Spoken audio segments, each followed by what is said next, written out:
NFL draft analysts are frothing over the rookie tight end class. In fact, if we look at mock drafts, we could see a record setting 4 tight ends go in the first round. With that in mind, I spent the last week watching the final 2 seasons for all of the top prospects and teasing out all of the fantasy relevant data in the tight end rookie supermodel.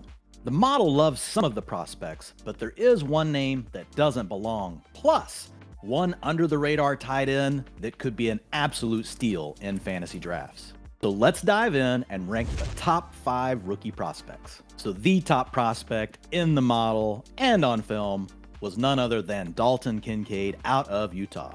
While some analysts are a little leery about Kincaid because he will almost be 24 years old when the NFL season starts, you have to remember he did not start playing football until his senior year of high school.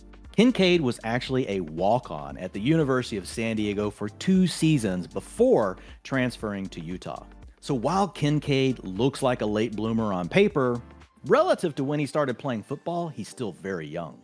First of all, Kincaid is a near lock to be a first-round draft pick, and draft capital, like it was for receivers, is the #1 factor in our model. Secondly, when we look at Kincaid's yards per route run, the data point that had the second highest correlation to fantasy points next to draft capital, he's actually the best in the class from a career aspect as well as his best season. Kincaid's 21% targets per route run data is actually above the average of what we've seen for top 12 performers at the next level. And not only was he able to demand those targets, he was able to do a lot with them. Kincaid's career explosive target rate was 30%. That means 30% of the time he's targeted, the reception goes for 15 plus yards.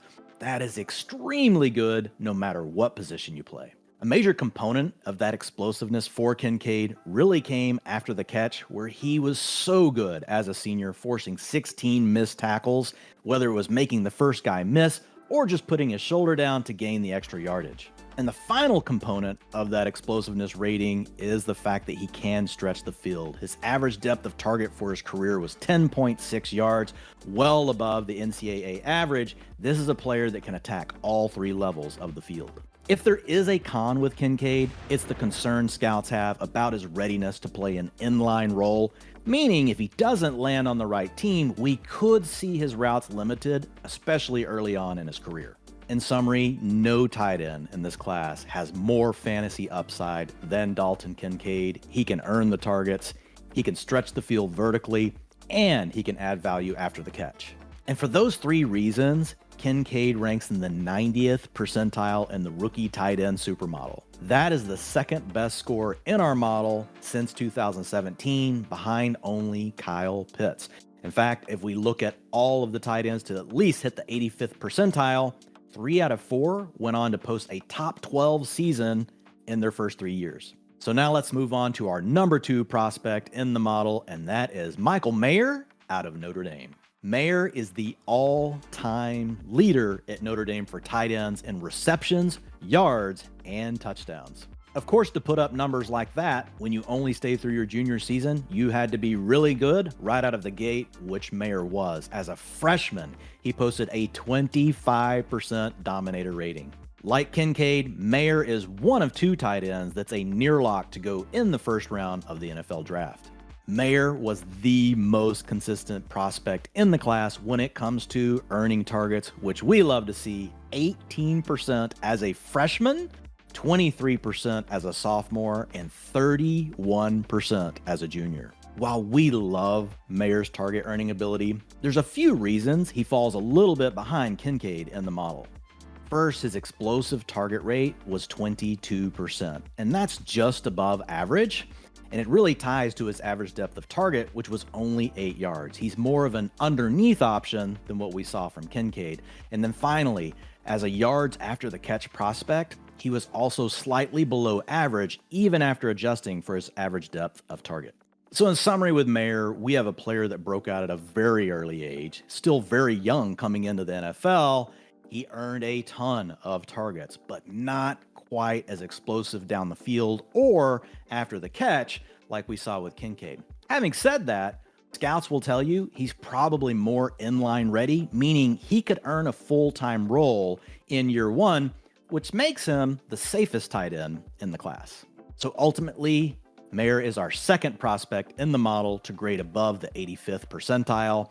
His comp is actually TJ Hawkinson, but Lance Zierlein of NFL.com also had a very interesting comp that I liked, which was Jason Witten. Now that we've covered the tight end with the best floor out of these prospects, let's move on to one of the funnest players to watch, probably one of the most polarizing prospects, and that is Darnell Washington out of Georgia.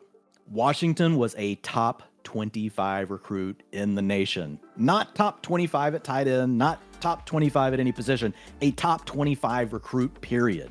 If Washington were a Game of Thrones character, undoubtedly he would be the Mountain, standing at 6'7", 264 pounds, and you can clearly see it when you turn on the tape, when you see people just bouncing off of him. Washington is likely a second-round pick. However, it will only take one team to fall in love. He's been sneaking into the first round of many expert mock drafts. The biggest knock on Washington is despite the size, despite how lauded he was as a recruit, he lost his starting job to all-world tight end Brock Bowers.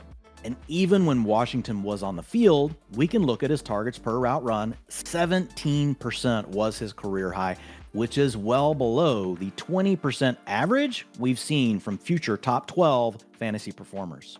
However, the upside is undeniable. When you look at his career explosive target rate, it's in the 100th percentile. It's the best that we have in the data set. This is a tight end that can create total mismatches. His average depth of target shows he can stretch the middle of the field. It is in the 80th percentile at 11.7 yards. And then once he gets the ball in his hands, it is magical. His average yards after catch, 7.6, which is way above the average of 5.1 for similar aDOT tight ends. And one final note on Washington is his ability as a blocker. He can completely dominate, whether you want him to do it in the run game, help out in the passing game. It's something that all of the scouts tend to agree with on him. And because of that, he has a chance to be an every down tight end very early in his career. So in summary, we have got a size, speed, mismatch player in Washington. Unfortunately, he's never shown the ability to earn targets. That's a step he will have to take at the next level.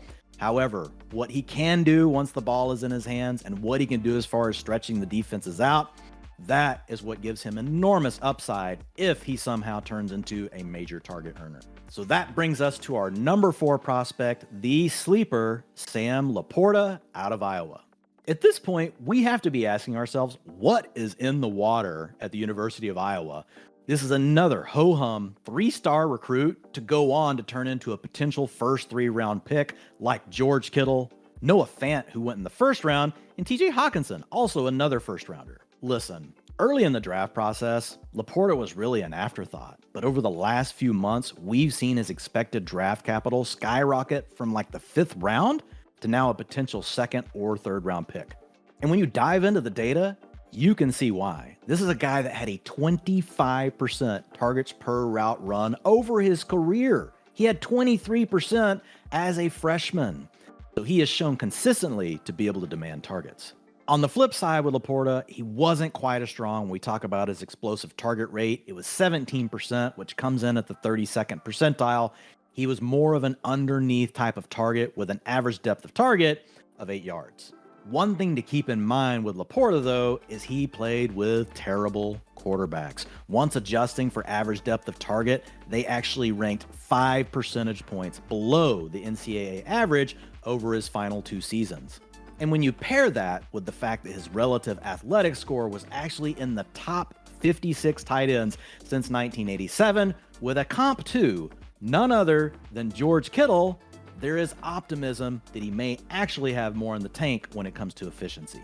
So in summary, with LaPorta, we have a high-end target earner, the number one thing we're looking for, and reason for optimism that he actually may be better after the catch at the next level with better quarterback play. And that brings us to our number 5 tight end out of Oregon State, Luke Musgrave.